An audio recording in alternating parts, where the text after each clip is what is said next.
Good morning. It is a pleasure for me to welcome you to this beautiful 311 call center. Thank you, Nancy, for hosting us today and for allowing us to talk about an Open311 API, or Applications Programming Interface, for those of you that don't speak geek.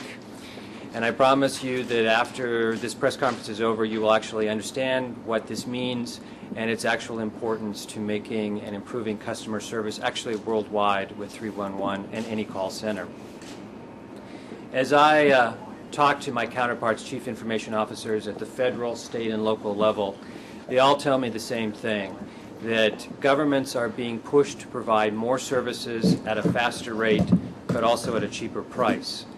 This at the same time that governments are facing unprecedented challenges to their funding streams and the ability to actually provide basic services. The 311 API will go a long way in order to meet these twin challenges, and actually through innovation and collaboration, I think we are seeing government becoming a platform, if you will, for change.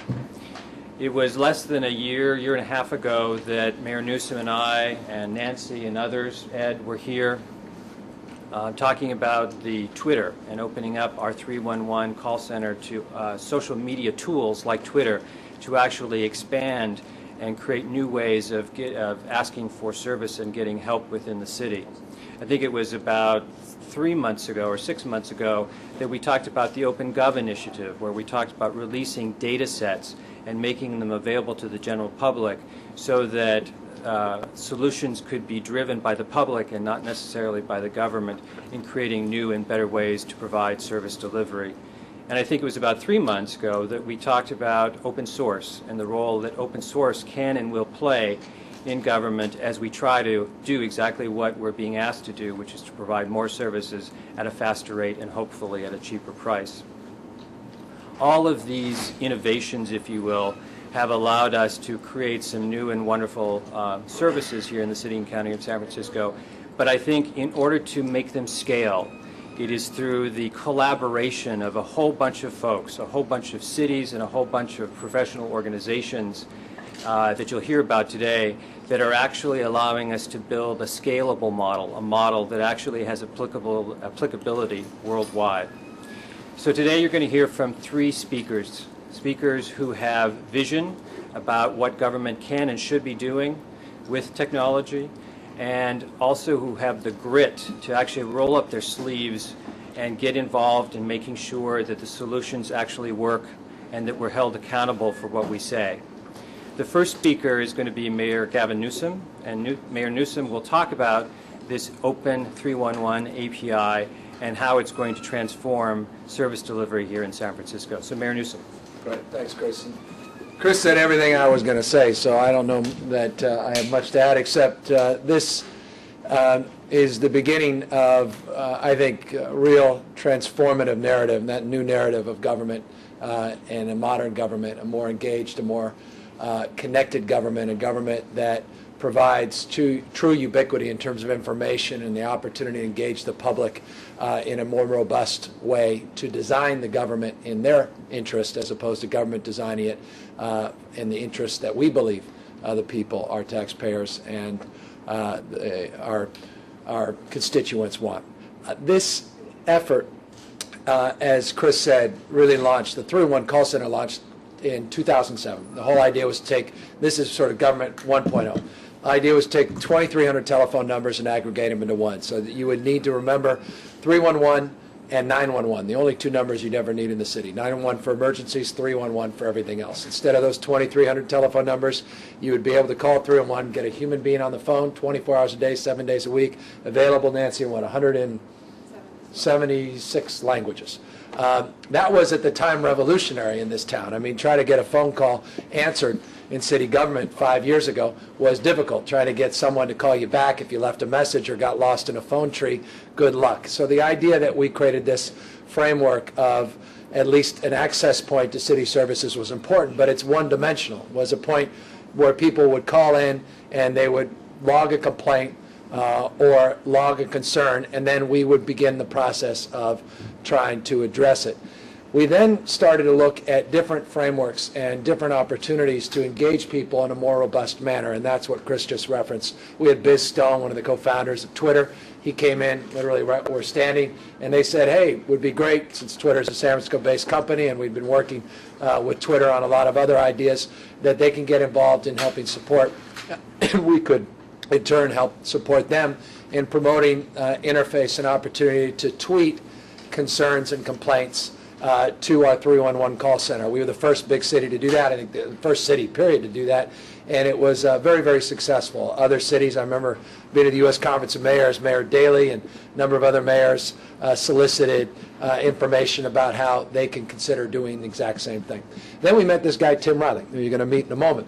And Tim started talking to us about Government 2.0, and talking about, and he's got this wonderful metaphor around a vending machine, and you're limited by the choices that are in the vending machine, and the opportunity to take that vending machine analogy or metaphor and allow him to express and deliberate and fine-tune his point, but in a more robust manner, in a much more engaging manner, as I said, and use information and download that information and mash that information up and build applications in the image that the taxpayers and our customers demand. And that's when we started looking at putting up information in terms of our data sets, and Data SF was born, and providing that information in a downloadable, machine-ready way, and allowing people to build on that information and create their own applications without the city taxpayers having to fork up any money.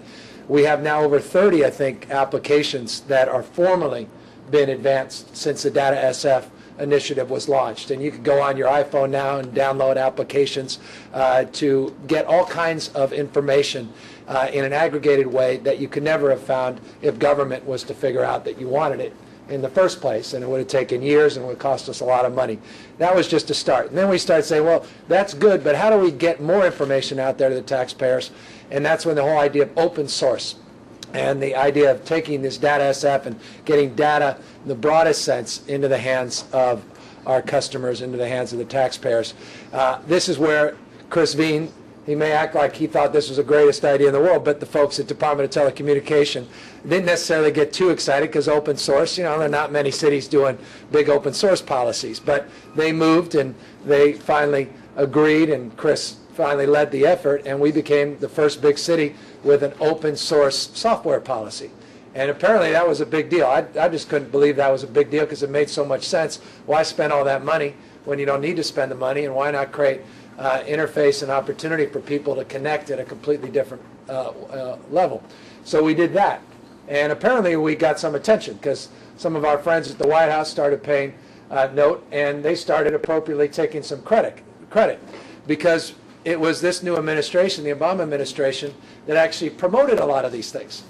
And they didn't necessarily know at the time, but it was because it is powerful, isn't it? Just the language that the president used and the work that their CIO, Vivek, has done, that there were people like us paying attention. They kind of challenged cities to think differently and act differently. And we decided to step up to that challenge. And we then reached out to them and said, look, here's the stuff we've done, and we don't think we're even close to scratching the surface. Can you help us organize and get us to the next level? And that's why we're here today. So that was a long-winded introduction to this moment where we have the great pleasure and privilege of having Vivek here and having the attention of the White House, again, building on their vision and trying to build on our work in a way where we can communicate, collaborate, and share it with other municipalities across the country. And that's the open APIs, these application programming interfaces that we're promoting with 311 today. And the idea is as simple as this, and they'll give you layman's terms that I hope they can express it more eloquently than I can. The whole idea is that we can partner as opposed to compete by spending money and time and resources, but we can partner by not spending much time and much resource, human or capital, and start sharing information and ideas by having this application and this programming data where folks in Portland and Seattle and Washington, D.C., I think Edmonton, Canada, we're even talking about engaging. I think you're seeing, well, there they are, City of Los Angeles, Boston. And we could start collaborating in a way so if they've spent some money and time and they have insight and energy and new ideas, that we don't have to reinvent the wheel out here in San Francisco and vice versa. And that in real time we can create, I guess, true interoperability of sorts. And that's the big idea here. Let me not understate, and I've said this many times, the genesis of a revolution in terms of the governance of this country, governance as manifested federally, state, and locally, that genesis is being advanced not just here, but these cities that we're working with and the work that President Obama is doing in Vivek. This is revolutionary. This is dramatic. This is government, I would argue, even 3.0. I mean, this is the next generation of government. Designing government with your unique needs, desires, aspirations in mind, as opposed to that one-dimensional government that we have. And it's endless. It's limitless in terms of that capacity and opportunity. The genius is that it engages people. We always talk about government engagement and inclusion and transparency and accountability. In this town, we beat ourselves up with sunshine task forces, and we have audits and all these things we're going to get. This is the ultimate manifestation of that vision and those values, because we're giving you everything we've got. And we're saying with it, don't just use it destructively to play gotcha. Use it constructively to change the world. You're the experts. You're the talent. And out here we have some of the greatest experts and arguably some of the most talented people on the planet, and we're unleashing them. This is that quality of imagination that we talk about, that as Benjamin Zander likes to say, that try to be the relentless architect of human possibility, human capacity, allow people to be fully expressive. They can't be fully expressive without information, without the ability to use that information in a meaningful way, and what we're doing is providing them that information so they can begin to do all of the above. And so I don't want to act like a fanatic about this, but I, as I said, don't want to understate the significance of these conversations. This is the ember of dramatic change and dramatic governance reform, and I couldn't be more proud of the work that Chris is doing, the work that's being done here at our 311 call center, and their willingness to try new things. A lot of government bureaucrats are not willing to try new things because that's when you get in trouble. You don't get in trouble by playing into the standard operating procedure and playing in the margins. You get in trouble by taking risks. But we believe in taking risks here, or we argue that the biggest risk is not taking risks in this capacity. I want to thank Open Planning Process, our nonprofit partners, and private sector folks like Open Click Fix and others. Again, just examples of folks that are stepping up and stepping in and helping us with this process. And again, Vivek and his wisdom of taking this job and probably taking a huge pay cut. God help you. I know government pays. I shouldn't lay you out like that, but to step up as you have and to provide us your expertise and your talent and this platform. What a gift to have this platform and to highlight a little bit of what San Francisco has to offer, and then learn from you what you're doing at a national level so that we can continue to build on the good work that Ed Lee has done, in addition to the team here at 311 and of course Ed Reeskin at DPW and others that get the importance of these efforts. That was not a quick comment, but I'm pretty excited about this, and I don't know how the reporters can explain this with what I've said, so I hope you guys will hear from them. You'll get your sound bites from someone else besides me that can explain this a little bit more succinctly. But again, I really thank you guys seriously for being here, because I think this is a profoundly significant story, and this is important that the public has an opportunity to learn more about this. Thank you. Thank you, Mayor Newsom. Before I move on to the next speaker, Vivek, I'd like to introduce a couple other people that are in the audience that those of you viewing on your TV or on your computer screen can't see. There's several supervisors in the audience, and also Dan Bernal from Speaker Pelosi's office is here, so thank you for coming, and our partners are here as well. I think the easiest way of building on what the mayor said in terms of the applicability of what we're talking about today is imagine that you're in San Francisco, and since DPW is here, I'll pick on Ed, that you have a pothole at your street that you want to report to 311.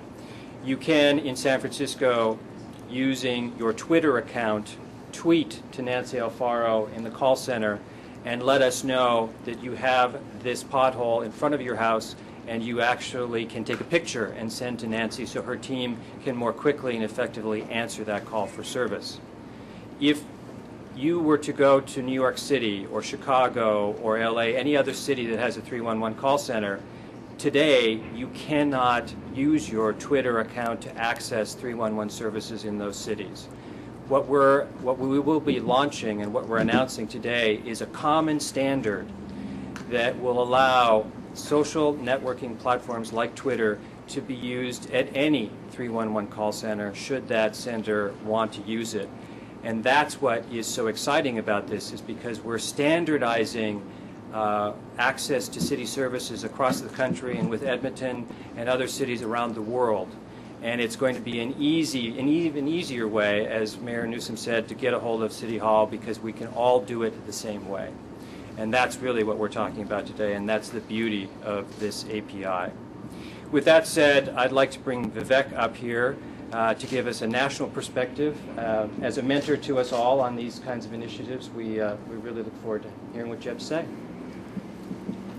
Good morning. First, I'd like to thank Mayor Newsom for your leadership in leveraging the power of technology to serve the residents of San Francisco, and the belief that technology deployed for public service can fundamentally change how a government and its people interact. I also want to thank Chris for the leadership that you've provided when it comes to leveraging technology, working with the CIO community, reaching beyond San Francisco, and at a national level with Boston and Washington, D.C. and L.A., and partnering also with the federal government on important initiatives like data.gov. And I also want to thank Tim O'Reilly for the thought leadership and provocative questions that you've raised in the technology community to push and raise the public sector to the next level. The reason I'm here today is a very simple reason. It's actually to learn in terms of what's working at the local level, to learn in terms of what's working within the private sector. President Obama convened top 50 CEOs across the country last January to talk about how could we change Washington? How could we use information technology to change the way the federal government delivers services to the American people? There's a huge technology gap between the private sector, what's happening at the local level, and the federal government. For far too long, the federal government has relied on the same old ideas and the same old small group of people to deploy billions of dollars in information technology projects that for too long have not yielded the dividends that they promised up front. The president has been clear that the federal government does not have a monopoly on the best ideas, and the best thinking is not necessarily within the four walls of Washington. That's one of the reasons I'm here today. What's really exciting about what's happening here in San Francisco and in Boston, in Washington, D.C., in Los Angeles, and in Chicago is that you've got people who are coming together, who are using the power of technology to make sure that the way government delivers service is delivered in the context that the American people are most comfortable with. The government does not have to stand up brand new platforms. The government does not have to invest billions of dollars and throw good money after bad money as we deploy technology. Tim and I have talked a lot about government as a platform. And what's happening here is that you're laying a platform which allows everyone to tap into the ingenuity of the American people.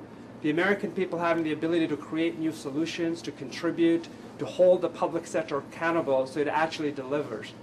The Obama administration launched the IT dashboard, which shed light into how billions of dollars were being spent on information technology. And we're focused on cutting waste, on making sure that we're simplifying delivery of services, making sure that we're enabling an open and transparent government, and also ensuring that as we make these IT investments, that we partner with state and local governments. Because as an individual, whether you're starting a business or whether you're applying for student aid, you don't really care necessarily whether it's federal, state, or local.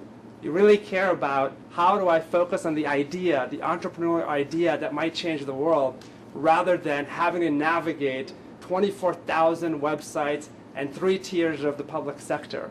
In the same way here, the solution that's being deployed is going to allow the simple access, whether you're in Chicago, Washington, D.C., LA, or San Francisco.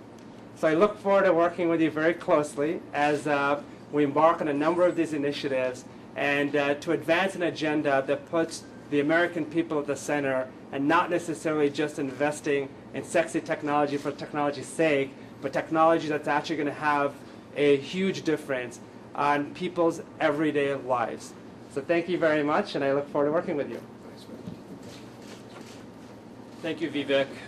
Last but certainly not least, I'd like to bring Tim O'Reilly up from O'Reilly Communications, who always keeps us on our toes and, as Vivek says, challenges us to do better all the time. So Tim, come on up. Thank you very much. I want to start out, as Vivek did, by thanking you, Chris, and Mayor Newsom, and also Vivek Kundra, who I think many of you people in Washington know is the nation's first Chief Information Officer. But before that, he was also the Chief Technology Officer of the City of Washington, D.C. And he has a really interesting perspective as a result. I think it was Judge Louis Brandeis who said that the states were the laboratories of democracy. Well, even more so, the cities are the laboratories of democracy. And the leadership that Vivek originally showed in D.C. was one of the things that I think woke a lot of us up to the potential of technology to transform government. But I want to take just a few moments to put what's happening here today in the perspective of a broader story about technology. Most of you these days, many of you will have smartphones like the iPhone. And when you think about what's actually happening here with the phone, you realize that the operating system that this phone relies on isn't just on the phone. It's actually an internet operating system. You know, when you, for example, find your location, that location is coming from, say, a GPS satellite, which is also a government project. And there's a really interesting dynamic where applications are increasingly dependent on services that do not reside locally on the device. And so thinking about 311 as a service, this is in some sense government becoming part of this emerging internet operating system. But that's not all that we can learn from thinking about the technology transformation that's happening, or that started with the iPhone. And this is the analogy that Mayor Newsom referred to earlier of vending machine government. This originally came from a book by a guy named Donald Kettle called The Next American Government. And he talked about how we've come to think of government as a kind of vending machine. We put in our taxes and we get out services. You know, and if we don't get the services we want, maybe we shake the vending machine. You know, that's sort of, we get to protest. We get to you know, write our congressman. You know, we have a tea party. But that isn't really a very useful analogy, because there are better things that we can build than vending machines. The most powerful technological interventions of government are actually to build capabilities for our nation, for our states, for our cities, that the private sector then builds upon. And there's a real analogy with the way that a smartphone works and the way that Apple revolutionized the smartphone market. Because the way smartphones used to work was a lot like the vending machine analogy for government. People would come in and they would say, okay, what features are we going to offer to the customers? And they would come up with you know, a half dozen applications, maybe 10 or 15 applications, and these are the cool new features, here's the phone, take it or leave it. Apple did something profoundly different. They built a platform, and they opened it to the world, and now there are 150,000 applications for the iPhone. Now, that's the kind of transformation that Vivek is trying to lead in the federal government, that Mayor Newsom and Chris Vane are leading here in San Francisco, and other forward-thinking CIOs are leading in other cities. It is this opportunity to turn government into that kind of generative platform in which the government exposes capabilities that can then be used by the private sector to access government services. So, for example, it's not just that you might be able to tweet 311. It might be that there's another application. For example, Mayor Newsom referred to See-Click-Fix, which is a popular application for iPhone and Android, which does 311 type services. It allows many entrepreneurs to start to use that service, which is part of this, they think, government data platform, to build innovative applications. And the most exciting thing, and this relates back to what Vivek was saying about cost effectiveness, is that if you think like a platform provider, you don't have to do all the work. And we have this debate in our country between, is government too big, is government too small? It's pretty clear that we're not all getting the services that we need, and yet we know that we can't keep dipping deeper and deeper into taxpayers' pockets to pay for things. We have to somehow break that cycle. And what we're seeing as a lesson from the computer industry is starting to be applied to government. That if the government invests in key capabilities that the private sector can then build upon, you get this virtuous circle. And so, for example, a great example that all of us are living with today, if we have a smartphone, is the fact that the Air Force and the Navy put up these GPS satellites 25 years ago. But they made a critical policy decision to open that for private sector use.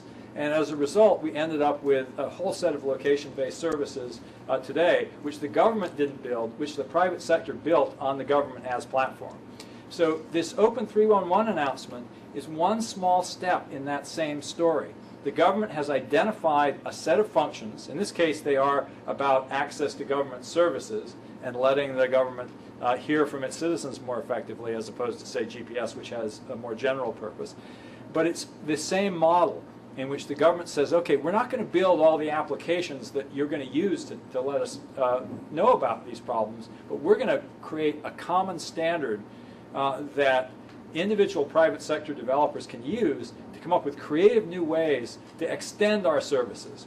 And I think that's the real opportunity that we're facing here. We get more for less. Apple didn't write 150,000 applications, other people did. And we're at that tipping point for government, where government is saying, wow, if we build the right kind of platform, the private sector can then come in and extend and add to and enrich what we build. And that's the vision that we've been calling Government 2.0.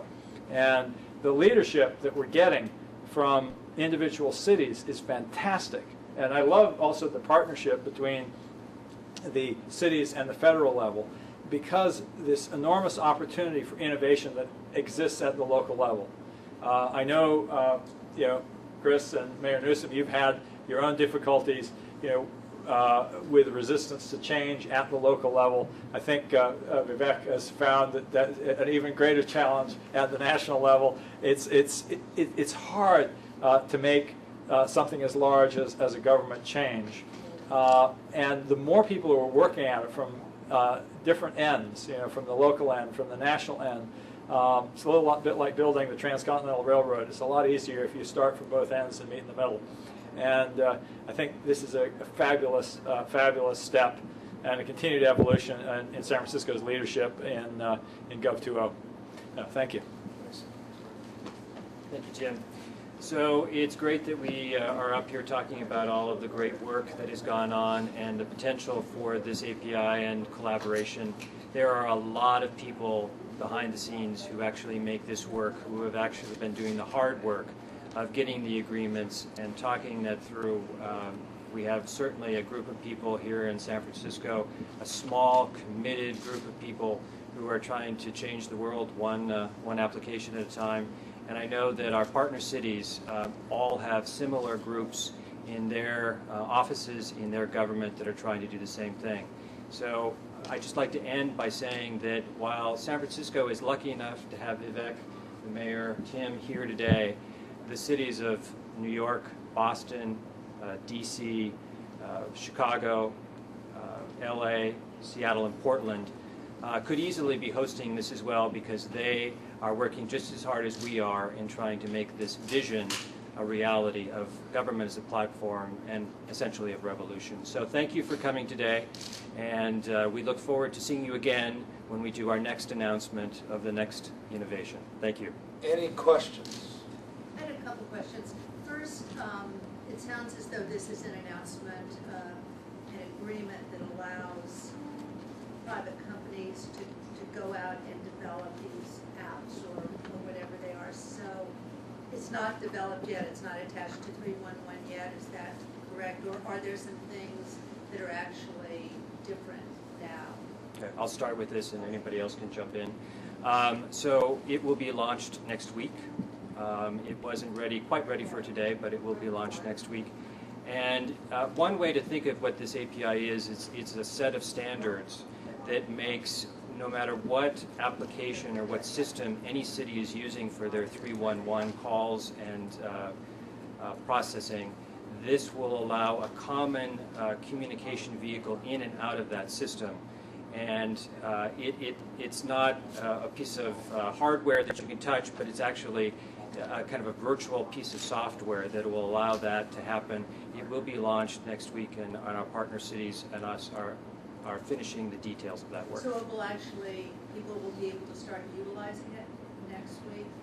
It will be available to other cities next week, and there is a small amount of tinkering behind the scenes, if you will, programming that needs to be done in order to make sure it actually connects with all of the various logic flows and workflows in each city. But yes, they will be able to start using it, and we will actually be able to use it next week.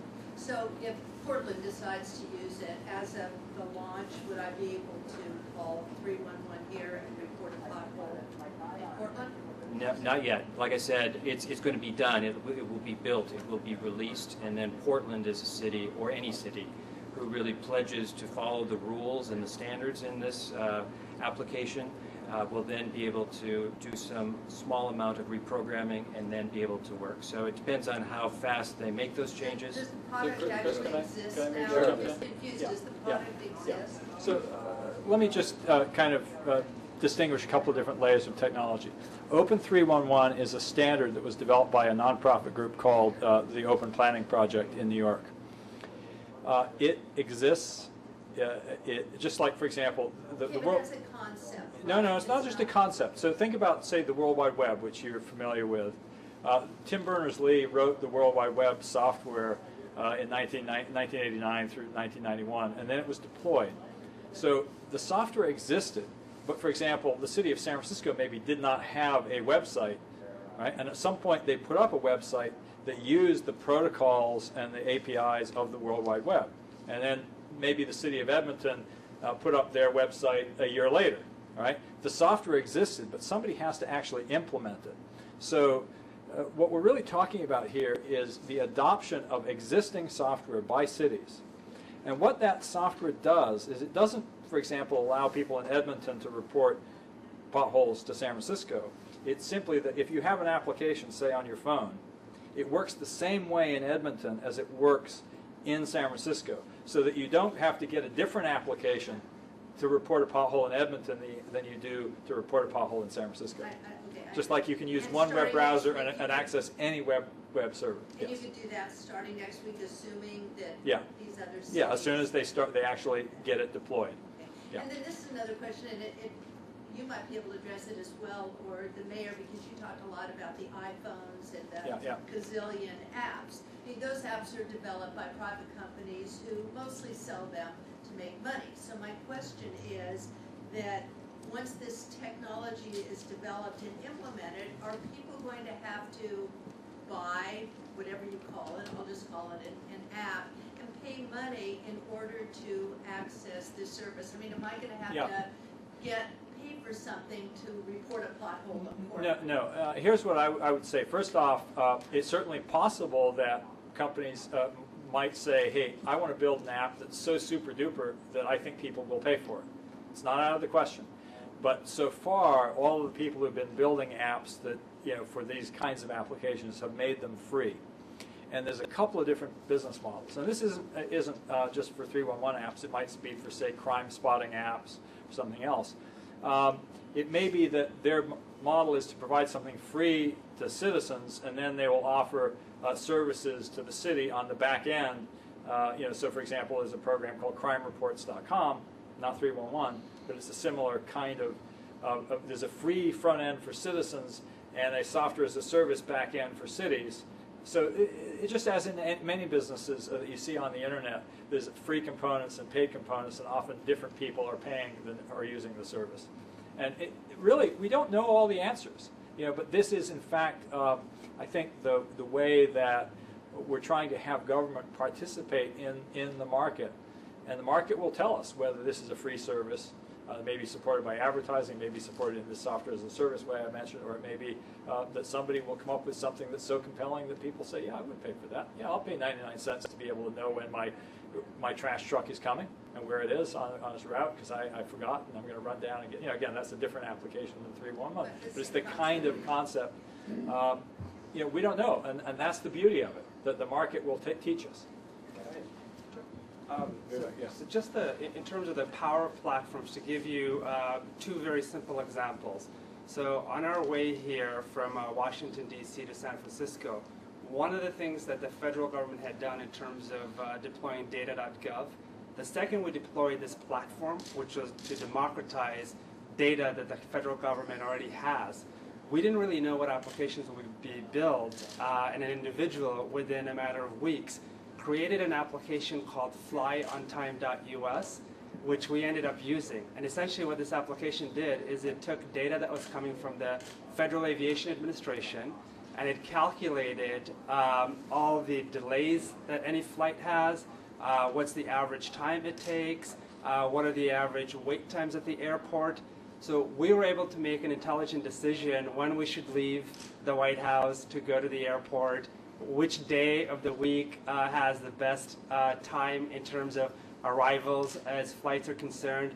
Another app at the local level in the District of Columbia, when DC released data around the metro system, somebody created an iPhone app called DC Alerts, and it literally allowed you to see, based on where you're standing, what's the closest or where the closest metro station is, and when the next train is coming in both directions. So part of what's going to happen as this platform is deployed is we're going to see innovation spur. And what's really interesting here is we're going to see some of the most innovative thinking in terms of services that could be deployed, recognizing that the government for years had all this FAA data, but hadn't built this really interesting app that I as a user find really compelling, and it was available for free. And Brian, we have an app store, and Barbara, you may be interested in this, where over 30 of these applications are already available, and they're for recycling, for crime mapping, all kinds of data. And how we get on, Brian? What's the? It's datasf.org. Data, just yeah. Just click on it. Yeah, it is on datasf.org. You'll see dozens of these things that have already come up like that. People can download them, the whole thing. Yeah. My question is, what does one have to do with the other? Sure, there's this great apps, sure, there's this great backbone to be developed, but from a practicality standpoint, what do people in this city gain now, right away? Well, the creation of the application, we're ahead of the game in the use of Twitter because we've already done that. But other cities aren't. So once we have this, haven't done that. So once we have this built and running, we will be able to more easily take other types of applications and use them to enter, and allow you to enter into the 311 call center your request for information, your request for service. That is the immediate thing that we're talking about. I think what Tim and others have been talking about, though, is the platform of having this as an opportunity and having folks in the city. I mean, we're reaching out to folks in the city government that we didn't know existed that are really innovators and are doing cool and creative things.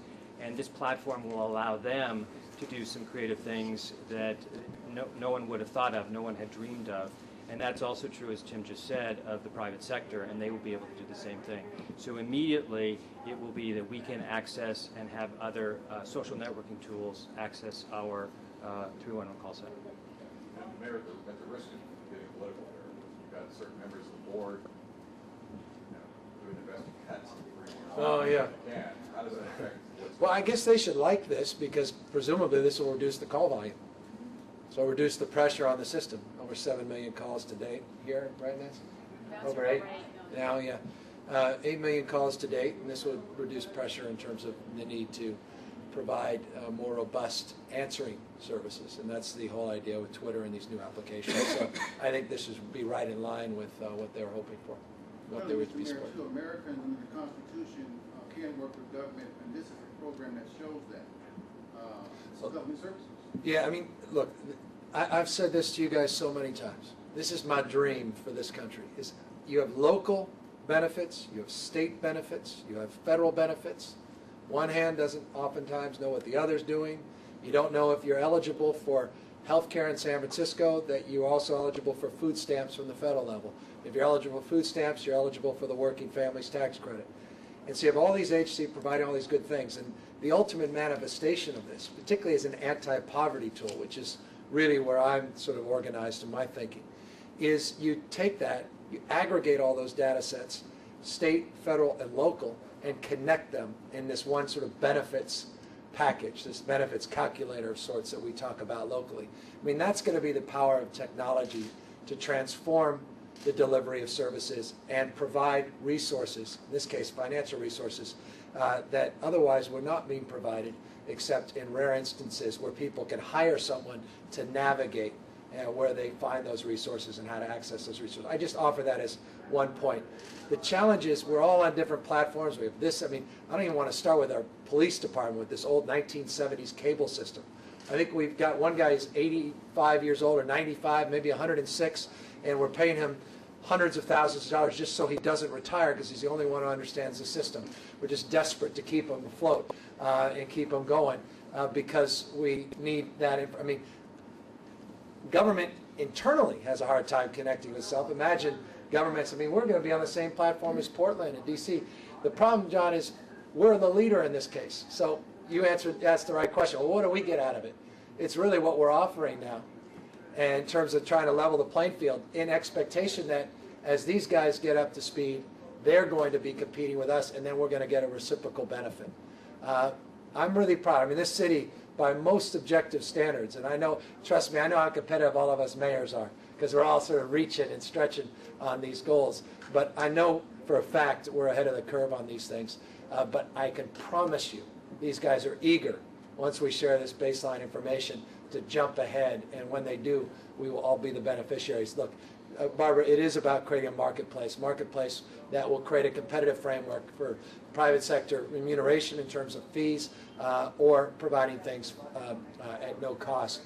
But again, it's limitless. When we did the Open Data SF, as it was stated by Vivek, it was literally within a couple days, not just weeks, where applications were made available that would have, and I say respectfully and lovingly, gone through a Board of Supervisors process, had a hearing, went through competitive bid, had the competitive bid through appropriation. The appropriation was in the end of the fiscal year, went in the new fiscal year. Only a portion of appropriation, which was contingent upon a federal grant that had a subset of a state appropriation, it would have taken 2.5, 3 years, and by that time we were gone and didn't care. And this was done in days. And that's what we're doing. We're giving this information now in ways that people can use it. And that's why you started with a few hundred applications when iPhone came out, now 150,000. And that's why I have Frogger on my iPhone right now. It's free for those. You had enough of us? Thank you all. Grab Vivek and I'm happy to answer any other questions on other topics, and we thank you guys very much. Thank you very much.